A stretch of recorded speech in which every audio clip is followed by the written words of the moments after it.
I got the cash in the bag. 미국 캘리포니아주 산타클라라. 미국 캘리포니아주 샌프란시스코 남동쪽에서 72km 정도 떨어진 곳에 있는 산타클라라는 인텔, AMD, 엔비디아 등 여러 하이테크 기업들의 본사가 있는 실리콘밸리 중심에 있습니다. 기회의 땅으로 불리는 이곳에 한 중국인 부부가 살고 있는데요. 중국 칭화대를 나와 구글에서 일하는 이들 부부는 엘리트 코스를 밟으며 남들이 부러워하는 삶을 살고 있는 자들이었죠. 행복하게만 보였던 이들에게 어느 날 불행의 그림자가 들이오고 결국 비참한 최후를 맞게 됩니다. 대체 이 부부에게 무슨 일이 있었는지 오늘 이야기 시작합니다.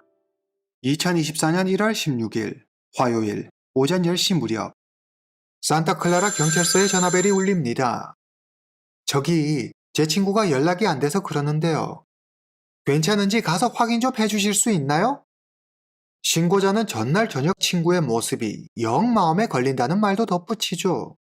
경찰은 친구에게 별일이 없는지 확인해 달라는 신고자의 요청에 그녀의 친구 집으로 출동합니다. 약 1시간 후 오전 11시경 경찰은 신고자가 말한 친구의 집에 도착합니다. 차고가 있는 2층 단독 주택으로 앞마당 잔디가 잘 관리되어 있었죠. 집 밖에는 변기가 2개 놓여 있었는데 아마도 화장실을 수리하는 중인 듯 했습니다. 경찰이 현관문 초인종을 누릅니다. 그런데 한참이 지나도 안에서는 아무런 기척이 없습니다. 커튼이 쳐져 있어 집안을 확인해 볼 수 없었던 경찰은 안을 볼 수 있는 곳이 없나 집 주변을 천천히 둘러봅니다. 다행히 뒤뜰 창문이 열려 있어 경찰은 창문으로 집안을 들여다보는데 웬 남성이 무릎을 꿇은 채 두 손을 높이 들고 멍하니 허공을 바라보고 있었죠. 경찰은 남성을 향해 문을 열라고 소리쳤지만 남성은 꼼짝도 하지 않았습니다. 경찰이 가만히 남성을 살펴보니 남성의 옷과 양말에 피가 묻어 있는 게 보였습니다. 뭔가 상황이 심상치 않음을 깨달은 경찰은 현관문을 부수고 집 안으로 들어가죠. 경찰은 바로 남성을 제압하고 집안을 수색합니다. 그리고 침실 바닥에 쓰러져 있는 여성을 발견하는데 그녀는 이미 숨진 뒤였습니다. 경찰은 즉시 현장을 봉쇄하고 수사를 시작합니다. 숨진 여성의 머리에 둔기로 맞은 듯한 상처가 발견되었고 남성의 오른손은 심하게 붓고 보라색으로 멍들어 있었습니다. 그뿐만 아니라 남성의 옷과 다리, 팔과 손에 피가 묻어 있었고 침실 바닥과 벽, 문은 온통 혈흔으로 가득했습니다. 남성용 슬리퍼에서도 역시 혈흔 자국이 발견되죠.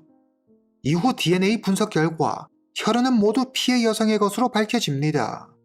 경찰은 남성이 피해 여성에게 무력을 사용했을 것으로 추정하고 남성에게 손은 어쩌다 그렇게 된 거냐고 묻습니다. 그러자 남성이 힘없는 목소리로 대답합니다. 아내를 때렸어요. 경찰이 이어서 언제 그런 거냐고 묻자 남성은 어제라고 짤막하게 대답하죠.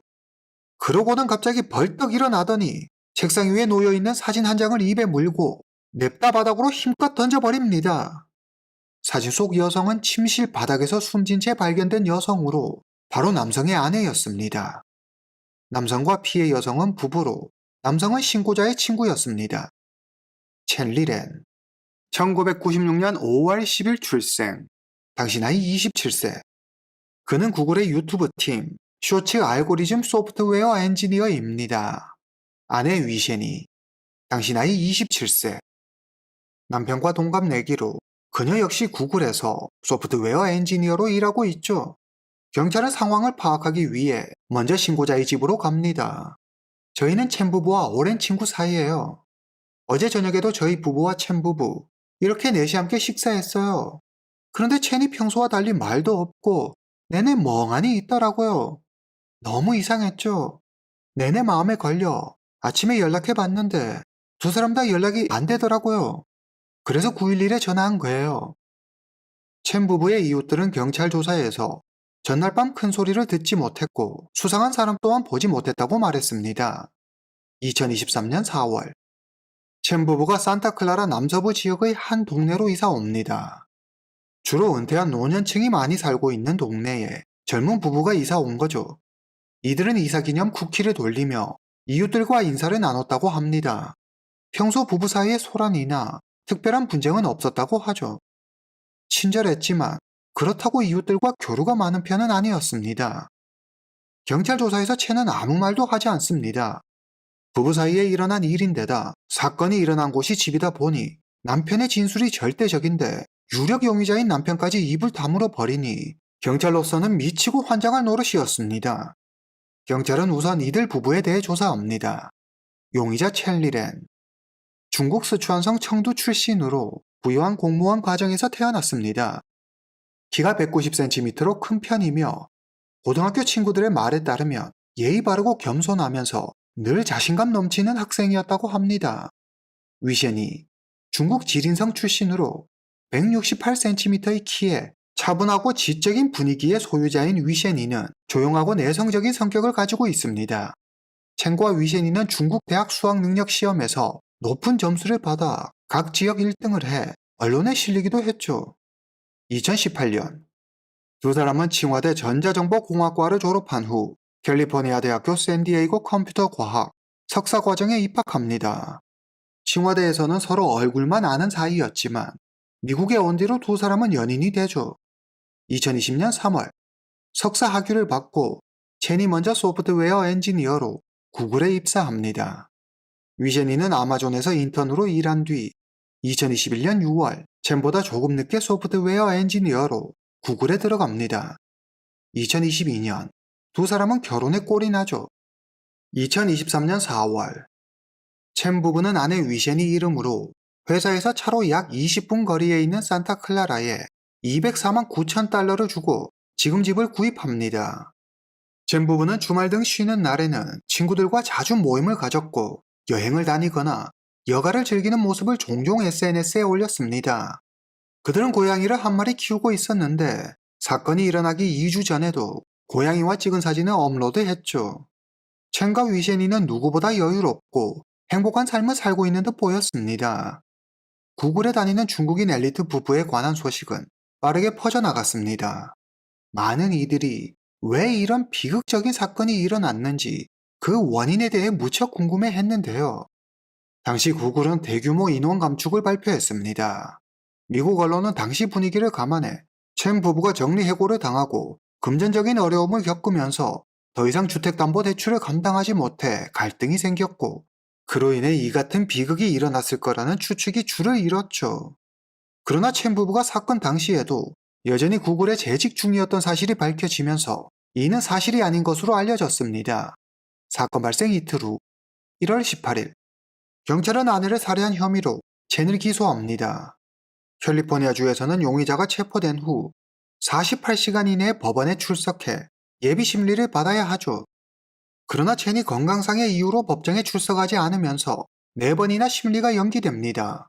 사건이 일어나고 첸의 아버지는 곧장 미국으로 날아와 거액을 들여 현지에서 가장 유능한 변호사를 선임하죠. 40년 동안 수많은 형사사건을 해결한 베테랑 변호사였습니다. 사건 발생 약 3주 후 2024년 2월 첼리렌이 법정의 모습을 드러냅니다. 경찰에 체포된 이후 처음으로 사람들 앞에 모습을 드러내는 거였죠. 첸은 노란색 옷을 입고 흰색 헬멧을 쓰고 나타났습니다. 보통 노란색 제수복을 입고 헬멧을 착용하는 경우는 교정당국이 피의자가 다른 이들에게 공격받을 위험이 있거나 피의자 스스로 자해 위험이 높다고 판단했을 때 허용하는데요. 첸의 옷차림을 보고 전문가들은 첸의 정신상태가 불안정해 보이며 교정당국이 첸의 정신감정을 의뢰했을 확률이 높아 보인다고 했죠. 2024년 6월경 산타클라라 법원에서 두 번째 심리가 진행됩니다. 이날 첸은 빨간색 수의를 입고 있었는데요. 빨간색 수의는 폭력성이 높거나 고위험군 수감자를 나타냅니다. 이는 첸이 고위험군 수감자로 분류되었음을 의미하죠. 첸의 변호인은 위셴이의 부검 결과를 보지 못했다는 이유로 심리 연기를 요청합니다. 4개월 후 첸은 건강상의 이유를 들어 다시 또 심리를 연기합니다. 검찰은 계속되는 연기 신청에 이의를 제기하지만 재판부는 첸의 연기 신청을 받아들이죠. 2025년 6월 23일 해당 사건에 대한 예비 심리가 산타클라라 법원에서 3일 동안 진행됩니다. 그동안의 경찰 수사 내용과 집 CCTV, 첸의 친구 왕쯔셴의 진술로 사건의 많은 부분이 드러나는데요. 여기서 사건의 또 다른 중요 인물, 왕쯔셴에 대해 알아보겠습니다.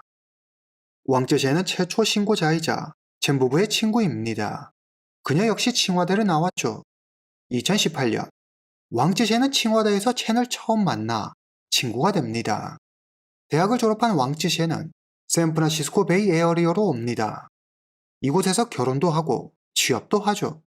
2019년 왕쯔셴 부부와 첸 부부가 만납니다. 이때 서로를 처음으로 알게 되죠. 네 사람은 비슷한 점이 많아 대화가 잘 통했습니다. 두 부부는 자주 만남을 가지며 급격히 가까워졌고 함께 여행을 가기도 했습니다. 두 부부의 부모님 역시 서로 알고 지낼 정도로 집안끼리도 친해지죠. 그러면 이제부터 왕쯔셴의 진술에 따라 사건 전날 밤을 재구성해 보겠습니다. 2024년 1월 15일 왕쯔셴 부부가 같이 점심을 먹자며 첸 부부와 지인 몇 명을 점심 식사에 초대합니다. 그러나 첸 부부가 오지 않죠. 위젠이는 남편 첸이 급하게 해야 할 일이 있어 못 갈 것 같다고 이야기합니다. 왕쯔셴은 별일 아닐 거로 생각해 크게 개의치 않습니다. 식사가 끝나고 왕쯔셴은 첸의 어머니가 보낸 메시지를 받습니다. 첸이 연락이 너무 안 돼서 그러는데 혹시 무슨 일이 있는지 아니? 저녁 6시 30분 첸 어머니의 연락을 받고 왕쯔셴 부부가 첸의 집으로 갑니다. 오늘따라 집안 분위기가 무겁게 느껴졌습니다. 왕쯔셴은 농담을 건네며 분위기를 풀어보려 하지만 첸은 가끔 한두 마디 거들 뿐 멍하니 허공만 응시하고 있었습니다. 첸은 회사 일 때문에 엄청나게 스트레스를 받고 있다며 그 때문에 환청까지 들린다고 이야기하죠. 왕쯔셴 부부는 이럴 때일수록 잘 먹어야 한다며 배달 음식을 주문합니다. 얼마 후 첸과 왕쯔셴의 남편이 배달 음식을 가지러 밖으로 나가고 집에는 위셴이와 왕쯔셴만 남았습니다. 갑자기 위셴이가 묻습니다. 회사에 문제가 있는 사람을 신고하면 어떻게 되지? 왕쯔셴은 위셴이가 갑자기 이런 걸 왜 묻는지 그 의도를 알 수 없어 머뭇거립니다. 위셴이가 이어 말합니다. 첸의 전 여자친구가 샌프란시스코에 왔었나봐. 그 여자가 첸한테 자기 가는 거 배웅해 달라고 공항까지 오라고 하더라? 그런데 더 웃긴 건 첸이 그 여자 만나러 공항까지 갔더라고. 그리고 그 여자 뺨에 키스도 했어. 첸의 전 여자친구는 장씨로 현재 구글과 협력 관계에 있는 시애틀의 한 인터넷 회사에서 일하고 있습니다. 위셴이는 장씨가 남편 첸을 이용해 구글의 내부 정보를 빼내려고 하는 건 아닌지 의심하고 있었죠. 결혼 후에도 첸은 아내 몰래 전 여자친구 장씨와 계속 연락하며 지내고 있었습니다. 그리고 그걸 아내 위셴이에게 몇 번이나 들켰고 그럴 때마다 첸은 다시는 그러지 않겠다고 약속하지만 그 약속은 끝내 지켜지지 않았습니다. 오히려 한술 더 떠 아내를 전 여자친구와 비교했죠. 외모도 그렇고 수입도 그렇고 당신이 전 여친보다 나은 게 뭐야? 너만 아니면 내가 좀 더 잘 살 수 있을 것 같은데. 위셴이는 이전에도 남편 첸의 전 여자친구 장씨 문제로 왕쯔셴과 상담을 한 적이 있었습니다. 이제 위셴이의 인내심도 한계에 다다른 듯 보였습니다. 그는 울분을 토하며 말하죠. 사실 첸 전화기를 봤어. 사진, 메시지. 두 사람이 사귈 때부터 함께한 일들 하나하나 구글 문서에 그대로 다 저장돼 있더라. 그리고 더 기가 막힌 건 첸이 여기에 그 여자 집도 사주려고 했어. 이제 더는 아닌 것 같아. 첸이랑 이혼하려고. 잠시 후 남편들이 음식을 가지고 돌아오고 네 사람은 함께 식사한 후 왕쯔셴 부부는 집으로 돌아갑니다. 다음날 아침 어제 일이 마음에 걸렸던 왕쯔셴이 첸 부부에게 전화해보지만 두 사람 다 전화를 받지 않습니다. 걱정이 된 그녀는 바로 911에 신고하죠. 여기까지가 첸의 친구 왕쯔셴의 진술입니다. 이어 산타클라라 경찰의 증언이 계속됩니다. 2층 집이었는데 1층 현관에 들어가면 거실이 있고 여기가 주방이고 방이 2개 있었어요. 이곳이 화장실이고 2층에는 침실과 욕실이 있었죠. 당시 첸은 주방과 침실 사이에 무릎을 꿇고 있었어요. 위셴이는 여기 침실 바닥에서 발견됐고 2층에는 짐을 싸다 만 건지 캐리어가 열린 채 놓여 있었어요. 이어 경찰은 첸 부부의 집에 설치돼 있던 CCTV 영상을 보여줍니다.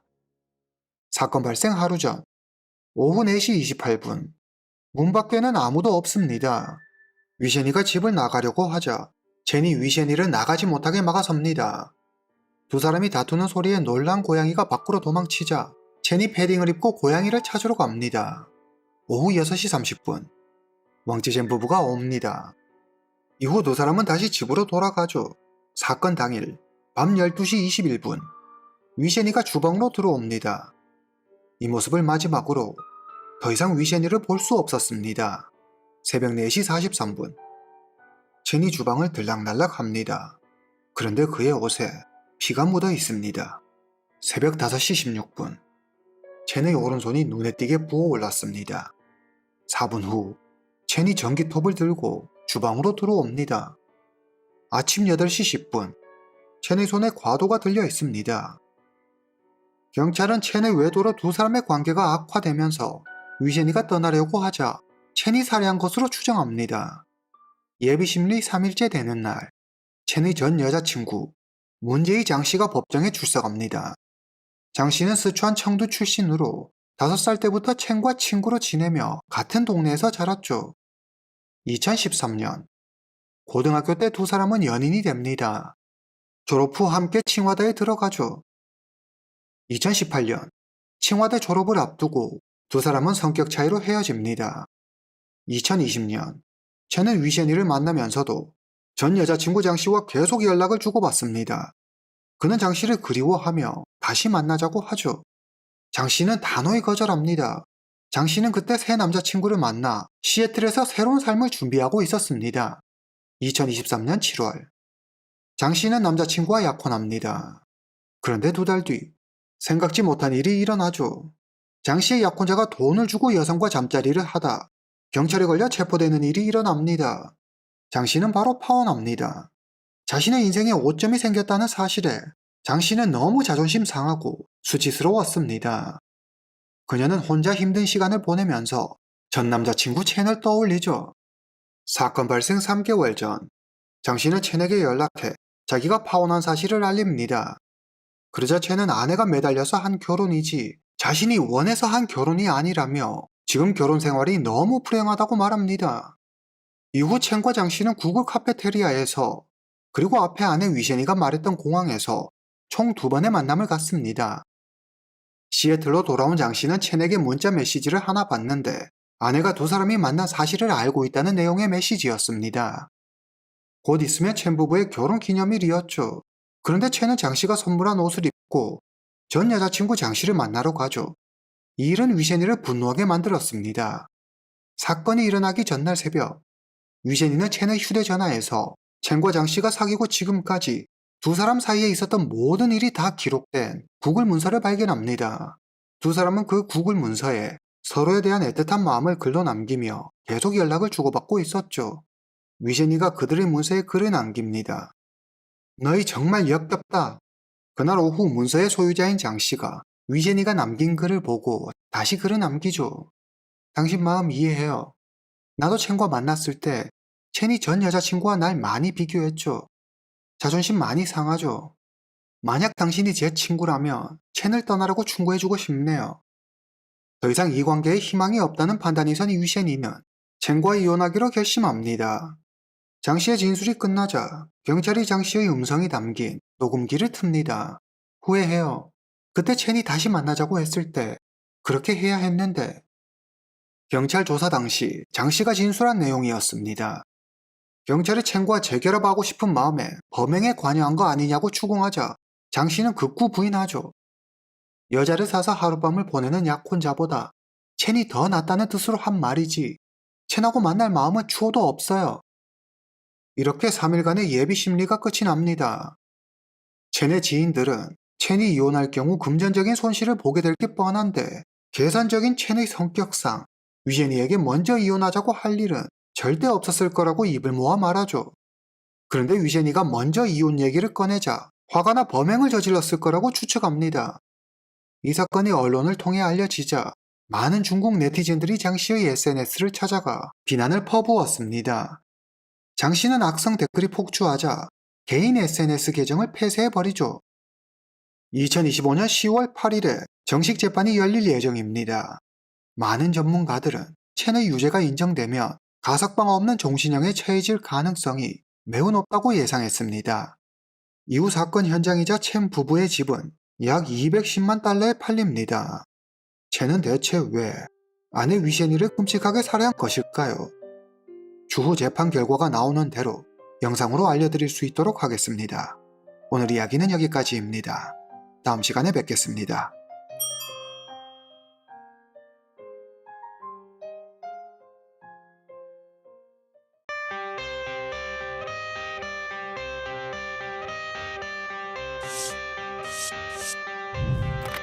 I got the cash in the bags. 이 여성은 중국의 한 인터넷 방송 플랫폼에서 큰 금액의 별풍선을 후원하기로 유명한 일명 큰손입니다. 그런데 이 여성에게서 이상한 점이 발견되는데요. 방과는 절대 어울리지 않을 것 같은 큰 냉장고를 방에 두고 여성은 매일 밤 냉장고 옆에서 잠을 잡니다. 거기다 더 이상한 점은 누가 손이라도 댈세라 문을 열지 못하게 테이프로 칭칭 감아 놓았다는 것이죠. 그런데 이 이상한 냉장고를 산 날로부터 그녀의 남편이 보이지 않습니다. 남편이 모습을 감춘 지 1년 하고도 3개월이나 지났는데 그녀는 도통 남편을 찾을 생각도 없어 보이죠. 범상치 않아 보이는 냉장고와 많은 걸 숨기고 있는 듯한 큰손의 이야기. 오늘 이야기 시작합니다. 중국 장쑤성 수저우 2023년 3월 9일 한 중년 여성이 역동원에 살고 있는 딸의 집에 가는 길입니다.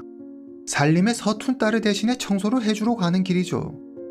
딸의 집에 도착한 여성은 먼저 싱크대에 잔뜩 쌓여있는 그릇을 치우고 설거지를 서둘러 마친 후 딸의 방으로 갑니다. 딸의 방구석에 테이프로 꽁꽁 감아놓은 냉장고가 먼지가 뽀얗게 쌓인 채 있었습니다. 냉장고 위에는 잡동사니가 어지럽게 널브러져 있었죠. 아휴, 이게 다 뭐야? 여성은 냉장고를 청소할 요량으로 위에 어지럽게 놓인 물건들을 치우고 냉장고를 감고 있는 테이프를 하나씩 뜯어냅니다. 냉장고 문을 열자 소고기와 양고기가 보이고 아래쪽에 뭔가 큰 덩어리 같은 게 보입니다.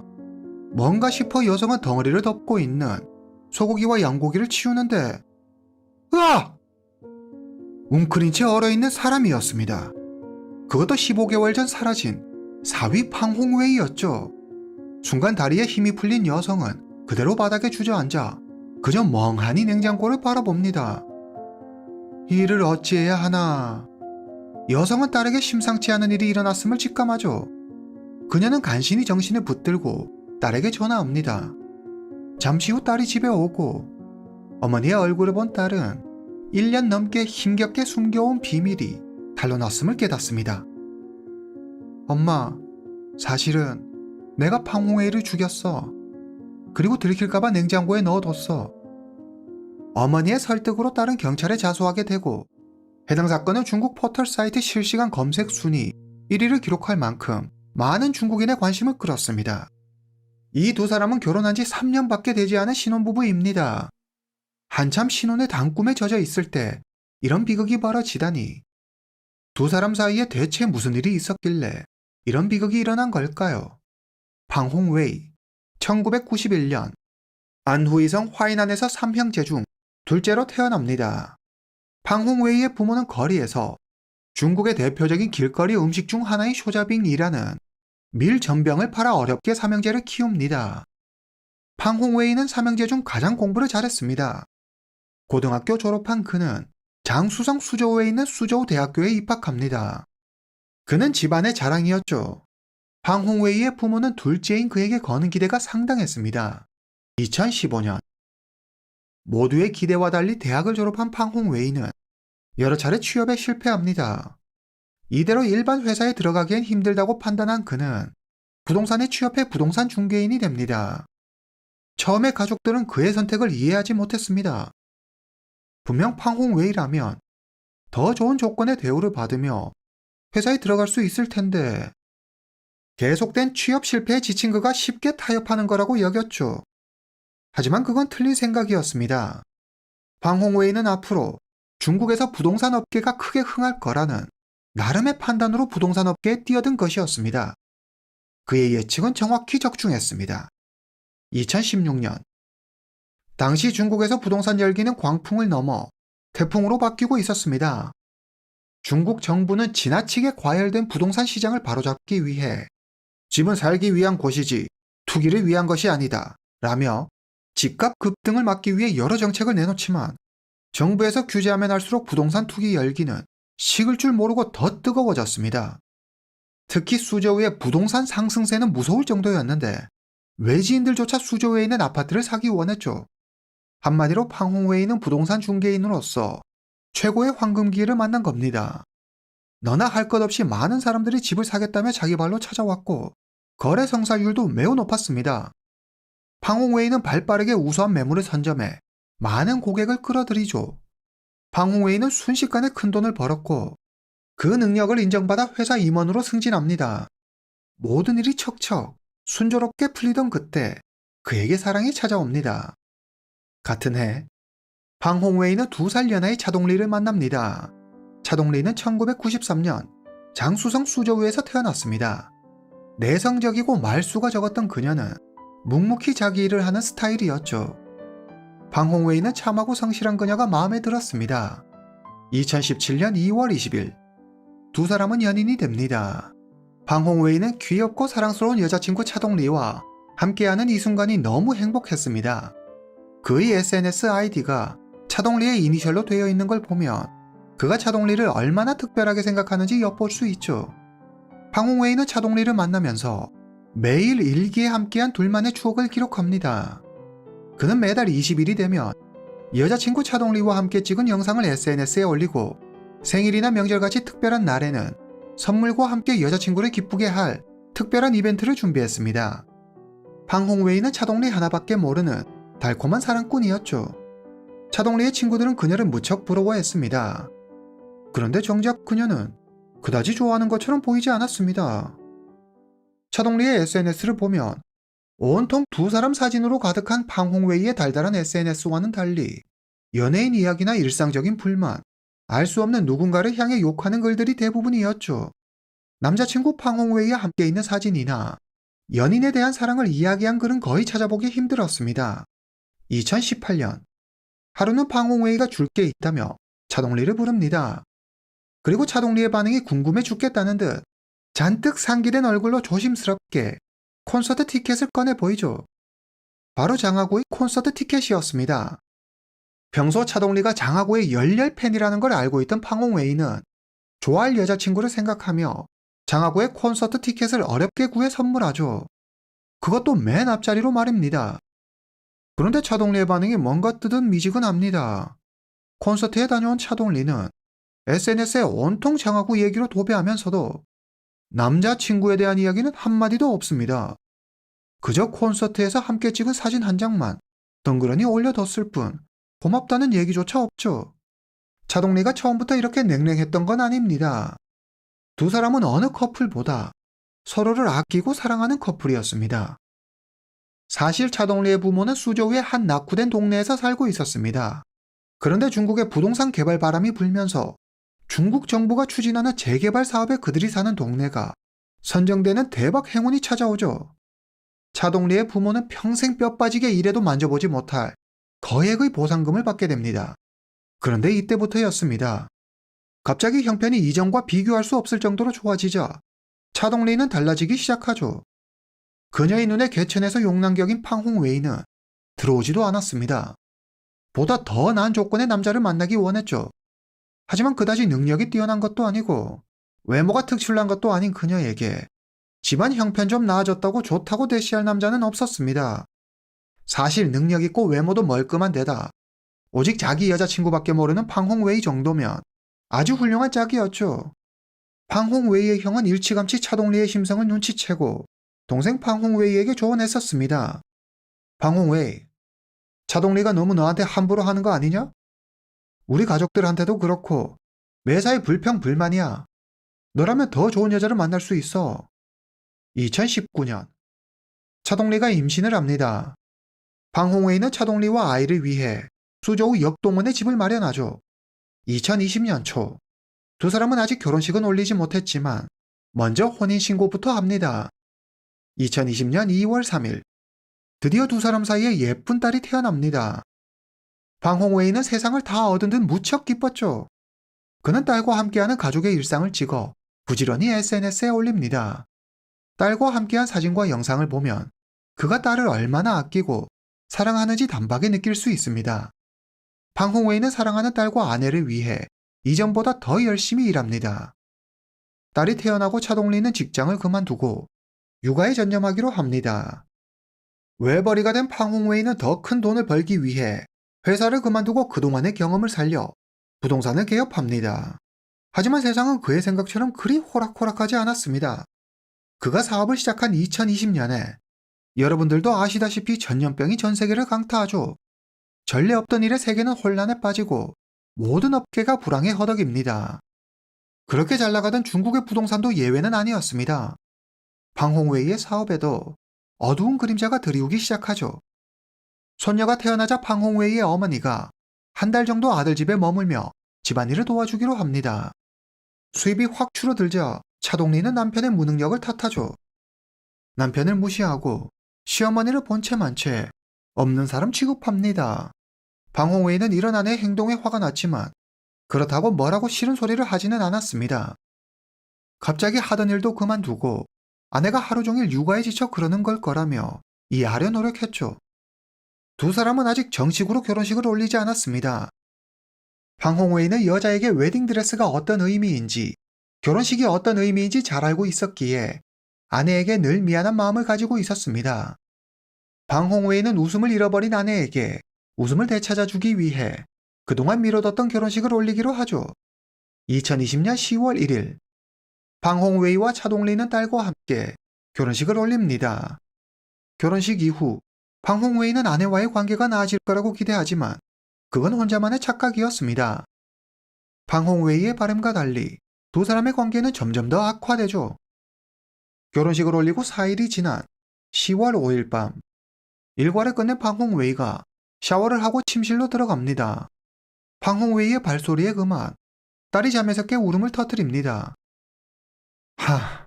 당신 때문에 애가 깼잖아. 어떻게 재운 건데? 차동리는 폭발하고 맙니다. 그동안 육아에 지친 서름과 스트레스를 모두 쏟아내듯 차동리는 한참 남편을 향해 욕설을 퍼부었습니다. 늦은 시간까지 가족을 생각하며 일하다 왔는데 방홍웨이는 아내의 이런 모습이 당황스럽고 억울했습니다. 2021년 부동산 침체가 이어지면서 소규모의 부동산 가게는 더 혹독한 상황에 내몰립니다. 방홍웨이도 더 이상 견디지 못하고 가게 문을 닫고 맙니다.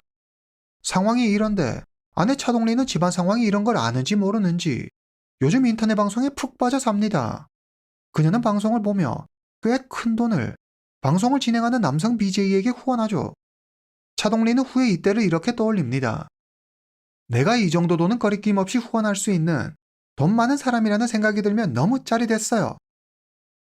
그녀는 순간의 쾌락을 위해 아낌없이 돈을 쓰죠. 그리고 돈이 떨어지자 남편 몰래 남편이 딸을 위해 모아둔 돈에 손을 대기 시작합니다.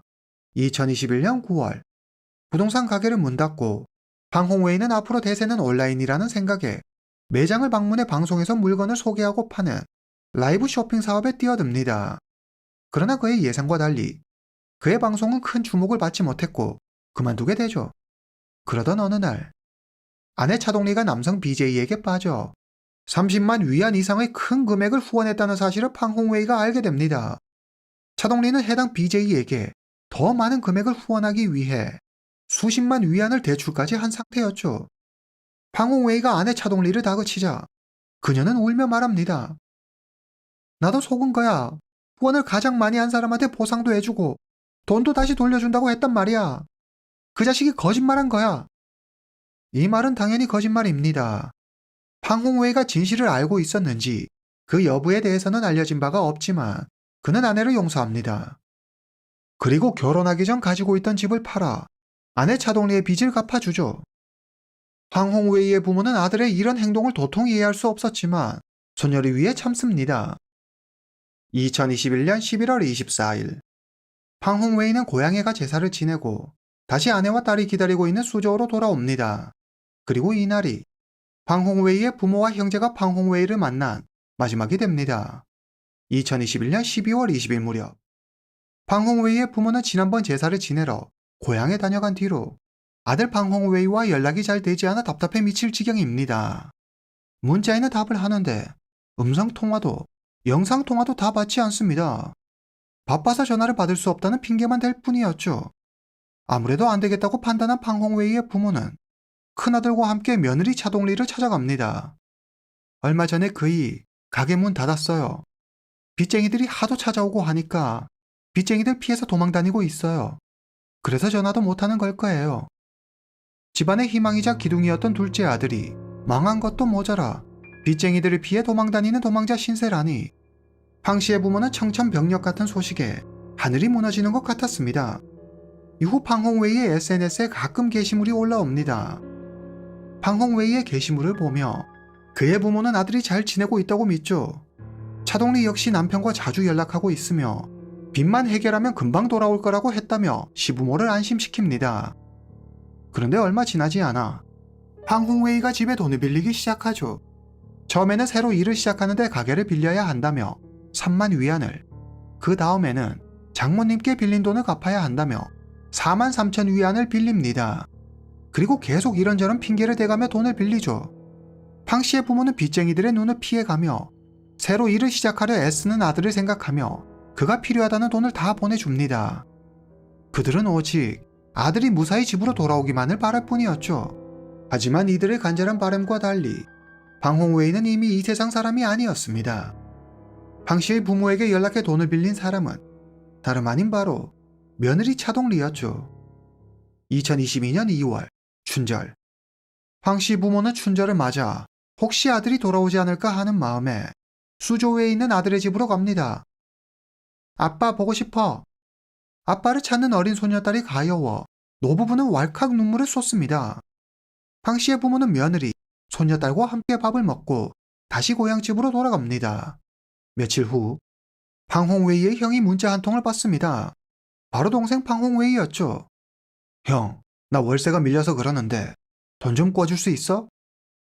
방홍웨이는 3달 동안 거의 2, 3주에 한 번씩 지속적으로 돈을 요구했습니다. 방씨 가족은 방홍웨이에게 큰일이 생긴 건 아닌지 걱정이 됐습니다. 아들의 실종에 며느리 차동리가 개입돼 있을 거라고는 꿈에도 생각 못하죠. 방씨의 가족은 방홍웨이가 다단계에 빠졌다고 생각합니다. 이대로 두고 볼 수만은 없었던 방씨 가족은 경찰에 실종 신고를 하죠. 2022년 2월 24일 방홍웨이의 부모가 경찰을 찾아갑니다. 이번이 벌써 4번째였습니다. 수사는 하고 있긴 한 거예요? 경찰은 성가시다는 듯 말합니다. 저기 며느리분 말을 들어보니 빚쟁이들 피해서 도망간 거라면서요. 그리고 매일 연락하고 있다니까 걱정 말고 돌아가 계세요. 답답한 마음에 팡씨 부모는 며느리를 찾아가 아들과 연락할 방법 좀 알려달라고 사정합니다. 하지만 차동리는 단칼에 거절하죠. 그이가 가족 볼 면목이 없대요. 만약 알려드렸다가 저한테도 연락 안 오면 어떻게 해요? 방씨의 부모는 이후에도 몇 번 더 경찰을 찾아가지만 수사는 아무 진전이 없었습니다. 그도 그럴 것이 차동리가 경찰을 찾아가 남편이 보낸 문자라며 문자를 보여주고 연락이 되고 있다고 말했기 때문에 경찰은 방홍웨이가 진짜 빚쟁이를 피해 도망다니는 거로 생각하죠. 차동리가 경찰에 보낸 문자는 예상하셨다시피 진짜가 아니었습니다. 차동리가 조작한 거였죠. 기다림에 지친 방씨의 부모는 전화 한 통 없는 아들이 괘씸하면서도 걱정이 돼 죽을 지경이었습니다. 그리고 어린 딸을 혼자 돌보고 있는 며느리를 생각하며 짠하면서 못난 아들놈 때문에 혼자 고생한다 싶어 미안해 얼굴을 들 수 없었습니다. 그렇게 몇 달이 흐르고 추석.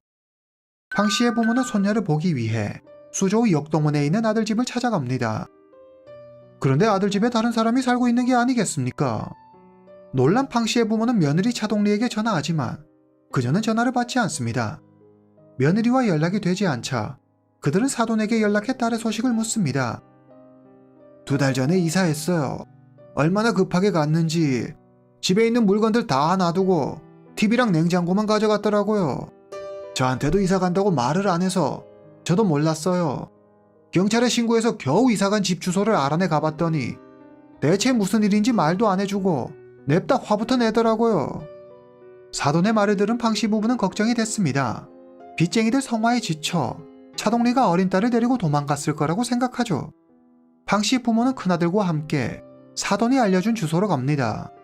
시어머니와 아주버니의 갑작스러운 등장에 차동리는 깜짝 놀라는 듯 하더니 이내 냉정을 되찾고 아무 일도 없다는 듯 그들과 웃으며 이야기를 나눕니다.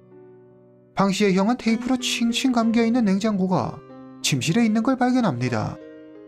냉장고가 침실에 있는 것도 테이프로 감겨있는 것도 다 이상했지만 괜한 간섭이다 싶어 못 본 척 넘어갑니다.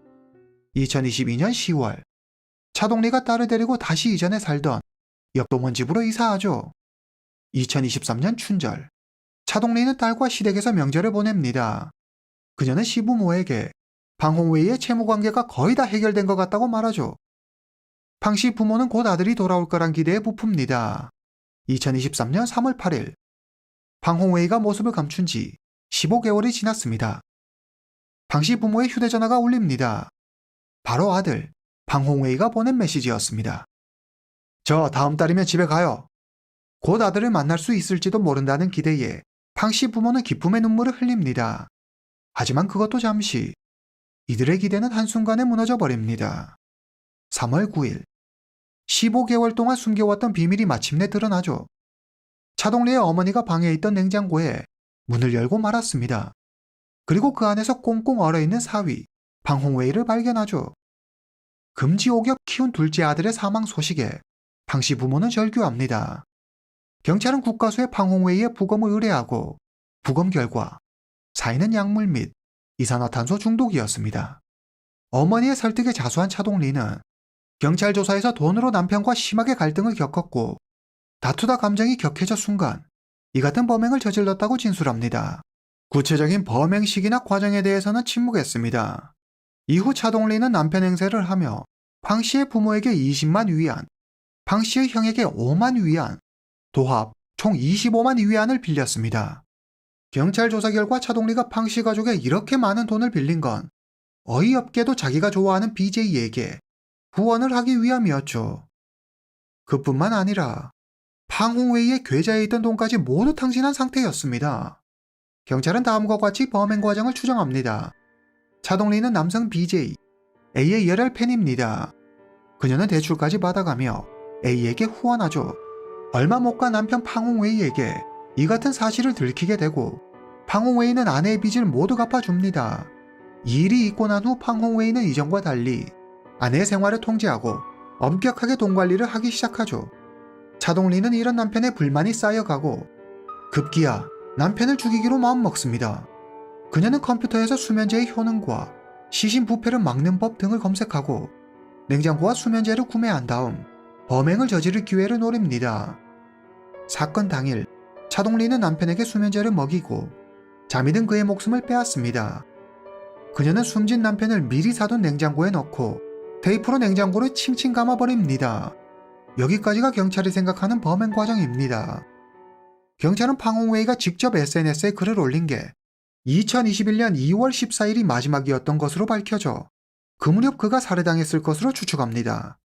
남편이 죽고 차동리는 예전처럼 A에게 다시 거액의 후원을 하기 시작합니다. 그리고 가장 많이 후원의 회장까지 되죠. BJA도 수저우에 살고 있었습니다. 방홍웨이가 살해되고 BJA와 차동리는 몇 번 만남을 갖게 됩니다. 그러나 이들의 만남은 오래가지 못하죠. 2022년 4월 21일에 차동리가 자신의 SNS에 올린 글을 보면 차동리는 BJA와 진지한 관계가 될 수 없다는 걸 깨달은 듯 보입니다. BJA의 그녀를 향한 친절은 사실 그녀의 돈을 향한 친절이었던 걸 알게 된 거죠. 경찰은 BJA가 공범이 아닐까 의심하지만 두 사람은 방홍웨이가 숨진 뒤에야 만남을 가졌으며 게다가 A는 차동리가 유부녀라는 사실조차 몰랐다는 사실이 밝혀집니다. 차동리는 죽은 남편과 15개월 동안 한 방에서 지냈습니다. 그리고 아무 일도 없던 것처럼 시댁에 여러 차례 돈을 요구했죠. 그것도 자신이 죽인 남편인 척 연기해가면서 말입니다. 차동리는 모든 사실이 밝혀진 뒤에도 한 번도 방홍웨이의 가족에게 사과의 말을 하지 않았습니다. 2023년 12월 21일 수저우 중급인민법원에서 재판이 열립니다. 법원은 차동리의 고의살인 및 사기 혐의를 인정하지만 아직 판결은 나오지 않은 상태입니다. 방씨 가족은 목숨은 목숨으로 갚아야 한다며 사형을 요구하고 차동리는 자수를 했다는 점을 들어 감형을 요구하고 있습니다. 그녀가 사형을 받지 않으려면 팡홍웨이 가족의 용서가 절대적으로 필요할 텐데 그의 가족은 차동리를 절대 용서하지 않을 거라며 강하게 이야기했습니다. 해당 사건은 당시 중국 사회에 큰 논란을 일으켰습니다. 성실하고 가정적인 남편이 가족을 위해 밖에서 일하는 동안 BJ에 빠져 그에게 후원을 일삼다 남편에게 들키자 남편이 자신과 BJ 사이를 방해한다고 생각해 남편을 살해한 냉혹하고 잔인한 악녀라는 의견과 차동리가 그렇게 BJ에 빠지고 의지할 동안 남편 팡홍웨이는 무엇을 한 것이냐며 돈 버느라 바쁘다는 이유로 모든 육아를 아내에게 떠맡김으로써 오랜 독박 육아에 지친 차동리가 우울증 등으로 심신미약 상태에서 저지른 범죄라는 의견 등 범행 동기에 대해 의견이 분분했습니다. 여러분의 생각은 어떠십니까? 그녀는 대체 왜 남편을 죽인 걸까요? 오늘 이야기는 여기까지입니다. 다음 시간에 뵙겠습니다.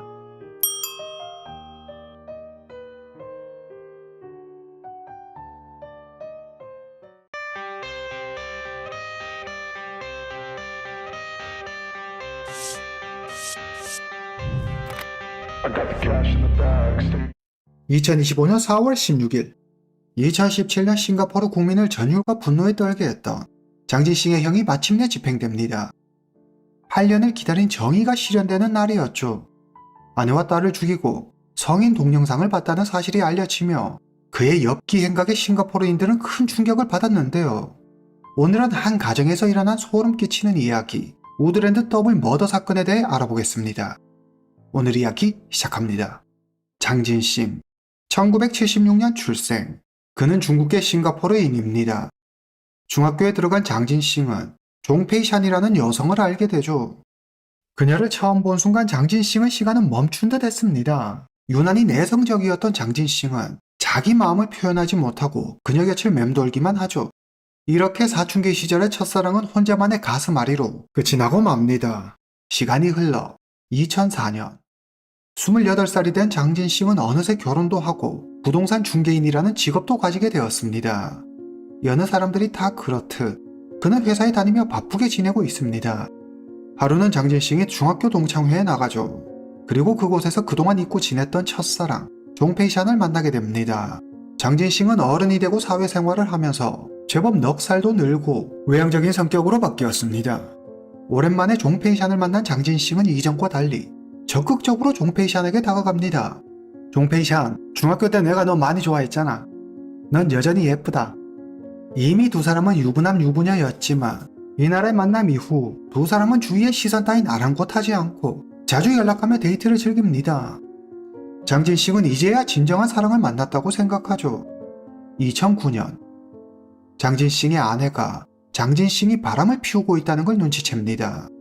아내가 이를 문제 삼자 차라리 잘 됐다는 듯 장진싱은 되레 큰소리치며 이혼하자고 적반하장으로 나오죠. 장진싱이 이혼하자 종페이샨도 뒤따라 이혼합니다. 그리고 두 사람은 그토록 원하던 대로 결혼의 가정을 이룹니다. 처음 신혼 몇 개월은 깨볶는 달콤한 시간을 보내죠. 장진싱은 첫사랑 종페이샨을 다시 만난 그 순간부터 진짜 자기 인생이 시작되었다고 생각했습니다. 장진싱 부부는 아이를 갖기 위해 노력합니다. 하지만 원인 모를 유산을 반복하죠. 2012년 말 이들에게 드디어 새로운 생명이 찾아옵니다. 딸 장진잉이 태어난 거죠. 장진잉이 태어나고 집에는 웃음소리가 끊이질 않았습니다. 세상 더할 나위 없이 행복했죠. 종페이샨은 딸 장진잉을 키우기 위해 회사를 그만두기로 합니다. 외벌이가 된 장진싱은 사랑하는 아내와 딸을 위해 한 푼이라도 더 벌기 위해 눈코 뜰 새 없이 바쁘게 일하죠. 부지런히 일한 덕분에 꽤 많은 수입을 올렸습니다. 고정적으로 한 달에 10,000에서 15,000 싱가포르 달러를 벌었는데 많이 벌 때는 15,000 싱가포르 달러를 벌기도 했습니다. 이는 부동산 중개인 중에서도 고소득에 속하는 편이죠. 장진싱은 고급 차를 사고 지금 사는 아파트보다 더 비싼 좋은 아파트로 이사 갑니다. 장진싱은 종페이샨과 재혼 당시 주위 사람들로부터 곱지 않은 시선을 받았습니다. 그러나 재혼 이후 더 잘나가는 장진싱을 보자 주변 분위기도 바뀌어 둘 사이를 인정하고 심지어 이들을 부러워하기도 했습니다. 장진싱과 종페이샨은 이 행복이 영원할 거라고 믿었습니다. 하지만 인생이라는 게 어디 마음처럼 되겠습니까? 세상은 그들 뜻처럼 호락호락하지 않았습니다. 2013년 부동산 시장의 과열을 방지하기 위해 싱가포르 정부가 규제 조치를 도입하면서 거래량이 감소하고 임대 수익률이 하락하는 등 부동산 시장이 급격히 냉각됐습니다. 부동산 중개인인 장진식 역시 심각한 타격을 입죠. 당연히 그의 수입은 급감하고 장진식은 생계를 걱정해야 하는 처지로 내몰립니다. 그는 먹고 살기 위해 백방으로 노력하지만 사정은 좀처럼 나아지지 않고 점점 더 어려워집니다. 2016년 장진식은 지인의 소개로 인테리어 회사에 들어가 영업사원으로 일하게 됩니다. 그러나 월급이 턱없이 낮았죠. 한 달에 1,500 싱가포르 달러를 받았는데 부동산 중개인으로 일할 때와 비교하면 10분의 1밖에 되지 않는 수준이었죠. 한마디로 하늘과 땅 차이였습니다. 지금 버는 돈으로는 현재 생활비를 감당할 수 없었습니다. 장진식은 극도의 스트레스에 시달리고 현실을 잊고 싶을 때면 카지노를 찾아가죠. 그런데 여기서 문제는 생활이 어려워지면 어려워질수록 장진식이 도박에 더 빠져들었다는 겁니다. 도박이라는 게 한 번 빠지면 헤어나올 수 없고 도박으로 돈 벌었다는 사람 없듯이 장진식은 늪에 빠져 큰 빚을 지게 되죠. 부동산 대출에 자동차 대출, 거기다 도박빚까지 장진식은 엄청난 빚의 허덕입니다. 상황은 걷잡을 수 없는 수준으로 악화되고 이제는 빚쟁이들까지 집으로 찾아와 한바탕 난리를 피우죠. 그들은 돈을 내놓으라며 현관문에 페인트 칠을 하기도 했습니다. 종페이샤는 전업주부라 따로 수입이 없었습니다.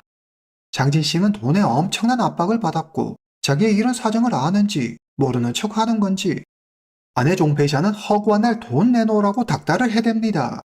생활비뿐 아니라 옷 사는 거, 지인들 만나 밥 먹는 거, 부모님 용돈까지 장진식은 생활비 하나 감당하기 벅찬 상황이었죠. 장진식과 종페이샤 사이에 다툼과 갈등이 잦아지고 두 사람은 서로에 대해 지쳐가기 시작합니다. 이들 관계에 조금씩 균열이 생기고 더할 나위 없이 행복했던 가족은 돈 때문에 무너지죠.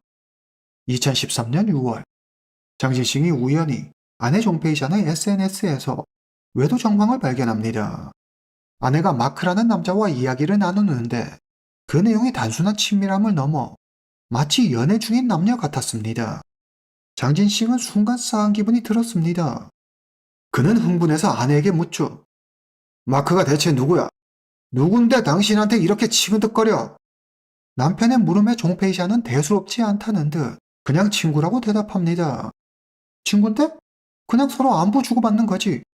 장진식은 여전히 찜찜하고 마음 한구석 아내 외도가 의심됐지만 그래도 아내를 믿기로 하죠. 2014년 10월 일정이 갑자기 취소되면서 장진식은 평소보다 일찍 퇴근해 집에 옵니다. 현관문을 열고 집에 들어서는데 현관에 낯선 남자 구두가 떡하니 있는 게 아니겠습니까? 이건 내 것이 아닌데. 장진식은 빠르게 걸음을 옮겨 침실로 갑니다. 그리고 아내 종페이샤니 웬 남성과 침대 위에서 뒤엉켜 있는 모습을 보게 되죠. 그는 바로 얼마 전 아내가 친구라고 얘기했던 마크였습니다. 순간 장진식은 머리가 하얘졌습니다. 분노에 이성을 잃은 장진식은 마크를 가만두지 않겠다며 부엌으로가 칼을 집어듭니다.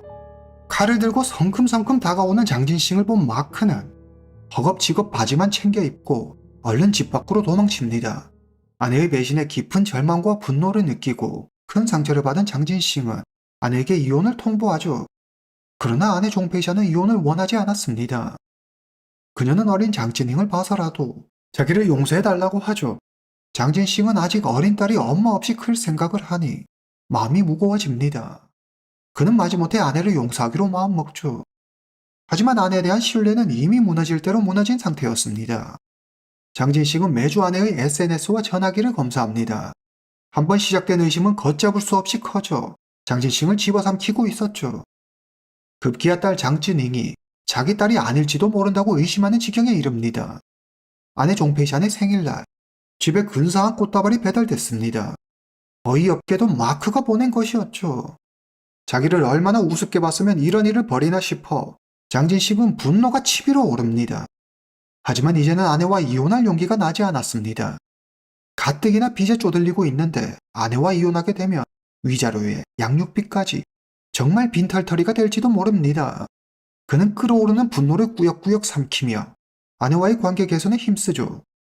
2016년 가을, 종페이샤니 둘째를 임신합니다. 병원을 찾은 장진식과 종페이샤는 둘째가 아들이라는 사실을 알게 됩니다. 그들은 경제적 이유로 아이를 더 키울 수 없다고 판단해 둘째를 지우려고 하죠. 그러나 의사와 상담하면서 마음을 바꿔 아이를 낳기로 결심합니다. 용기 내 다시 잘해보기로 마음먹은 장진싱은 빚을 갚기 위해 아파트와 자동차를 팔기로 하고 아내에게도 파트타임이라도 일하는 게 어떻겠냐고 이야기하죠. 하지만 아내 종페이샤는 장진싱의 무능력을 탓할 뿐 집안일을 하면서 일하는 건 무리라며 딱 잘라 거절합니다.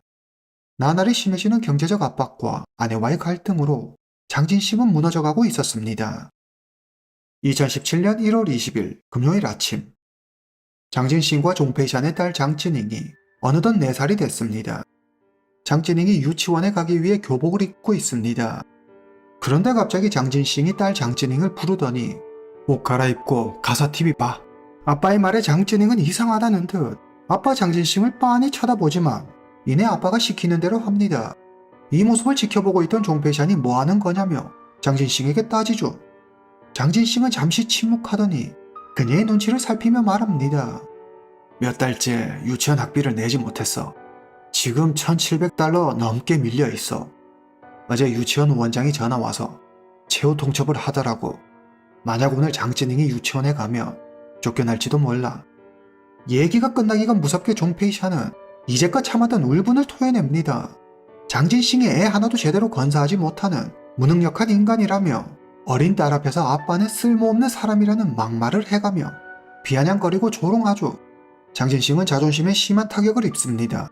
그의 머릿속은 도박빚, 빚쟁이들의 독촉, 아내의 외도 등 최근 좋지 않았던 기억들로 가득 차고 그의 분노가 최고조에 달합니다. 장진싱은 이성을 잃고 욕실로 가 수건 한 장을 가져옵니다. 그리고 아내 종페이샨을 향해 짐승처럼 달려들어 목을 조르죠. 종페이샨은 강하게 저항했지만 미쳐 날뛰는 장진싱의 힘을 당해낼 수는 없었습니다. 종페이샨의 움직임이 서서히 약해지더니 잠시 후 종페이샨이 더 이상 움직이지 않습니다. 당시 그녀의 뱃속에는 6개월 된 장진싱과 종페이샨의 아들이 있었습니다. 아이는 세상에 나오기도 전에 엄마와 함께 세상을 떠나고 말죠. 장진싱은 여기서 멈추지 않습니다. 그는 딸 장진잉에게 다가가 말합니다. 딸, 착한 딸은 엄마와 같이 있는 거야. 장진잉은 이렇게 아빠의 손에 죽고 맙니다. 장진싱은 더 이상 숨을 쉬지 않는 아내와 딸을 보며 스스로 목숨을 끊기로 하죠. 그래도 죽는 건 무서웠는지 조금이라도 덜 아픈 편한 방법을 찾기 위해 인터넷 검색을 합니다. 여러 다양한 방법이 나오지만 죽는 게 두려웠던 장진싱은 아무것도 하지 못하죠. 그리고 도저히 이해할 수 없는 행동을 하는데요. 낮에는 음란물 사이트를 뒤져 포르노를 보고 밤이 되면 아내와 딸 옆에서 잠을 잡니다. 그에게는 죄책감과 수치심 같은 인간의 감정은 없는 듯 보였습니다. 며칠씩 장진잉이 결석하자 유치원에서 전화가 옵니다. 그는 딸의 아빠 꽤 오랫동안 유치원에 가지 못할 것 같다고 이야기하죠. 원래 종페이샤는 딸을 데리고 매주 친정에 갔습니다. 장진싱은 처가의 의심을 피하기 위해 장모에게 전화해 종페이샨의 몸이 안 좋아 한동안 가기 힘들 것 같다고 말하죠. 또 사람들의 의심을 피하기 위해 아내 종페이샨이 살아있는 것처럼 그녀의 페이스북 프로필을 3-4일 주기로 바꿔주는 주도 면밀함도 보입니다. 그는 시체의 부패 속도를 늦추고 악취가 퍼져나가는 걸 막기 위해 항상 에어컨과 공기청정기를 불로 틀어두죠. 2017년 1월 28일 중국 춘절 첫날, 명절을 맞아 종페이샨의 가족이 모두 모여 아침을 먹습니다. 모두 밝은 모습이었는데 유독 한 사람, 종페이샨의 오빠 첸의 얼굴이 어둡습니다.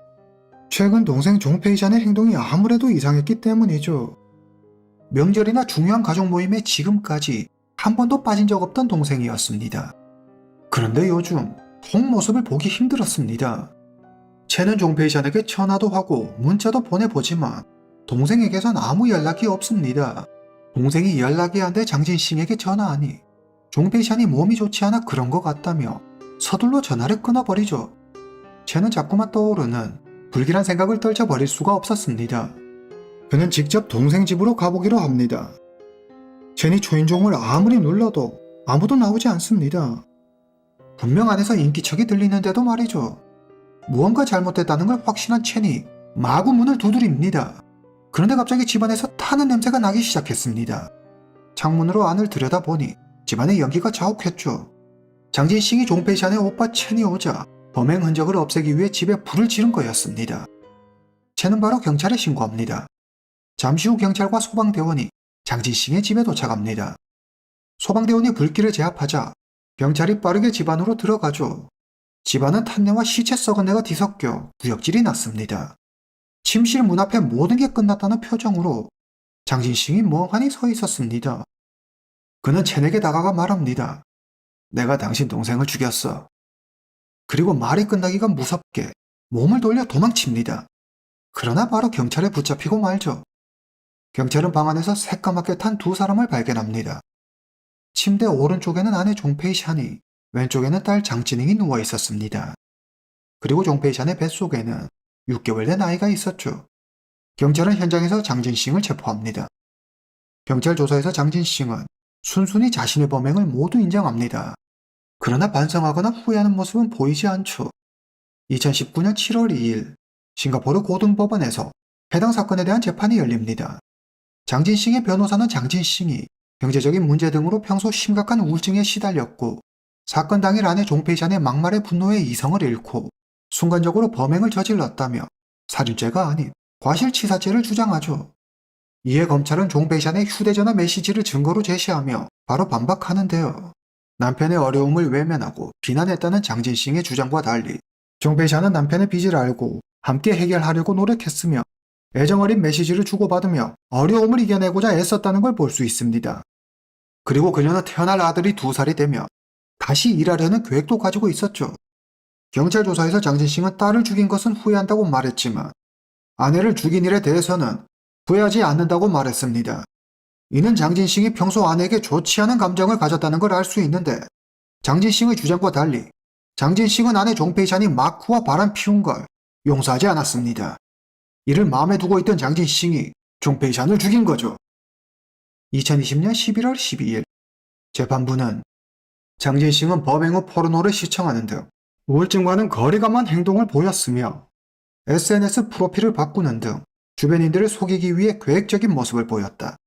장진싱에게 아내와 딸 2명을 살해한 혐의로 사형을 선고한다. 판결에 불복한 장진싱이 곧장 항소합니다.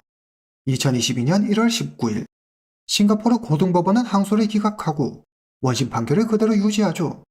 장진싱은 포기하지 않고 대통령 특별 사면을 요청하지만 대통령에 의해 거부돼 뜻을 이루지 못합니다.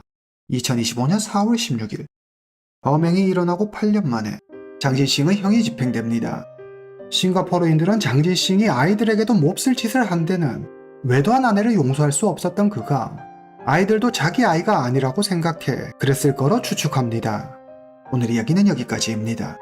다음 시간에 뵙겠습니다.